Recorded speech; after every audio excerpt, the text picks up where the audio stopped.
అందరికీ నమస్కారం. మొన్నటి రోజున అనంతపురం ఎమ్మెల్యే దగ్గుపాటి ప్రసాద్ గారు జూనియర్ ఎన్టీఆర్ గారిని దుర్భాషలాడడం జరిగింది. సార్ ప్రసాద్ గారు, ఎమ్మెల్యే వ్యాఖ్యలు విలువలు పెంచేవి అయ్యిండాలే కానీ ఇలా విలువలు తగ్గించేవి అయ్యిండకూడదు సార్.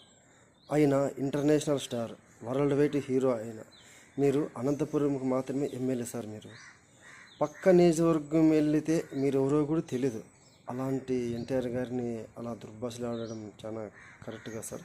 నేను కూడా గ్రామస్థాయి టీడీపీ నాయకుడిని, గ్రామస్థాయి అధ్యక్షుడిని. నేను కూడా మిమ్మల్ని మేము విలువలు తగ్గించేలా మాట్లాడితే మీకు భావ్యంగా ఉంటుందా చెప్పండి? అలా ఉండదు సార్. ఎమ్మెల్యే అనేది ఒక మేము ఎంచుకున్న నాయకులు. మీరు జై కొట్టిన నోరులే ఈరోజు తన అభిమాన హీరోని ఇలా అన్నారు చెప్పేసి నోరులు లేసాయి, వార్నింగ్లు వస్తున్నాయి, అన్నీ వస్తున్నాయి. దీన్ని చూసుకొని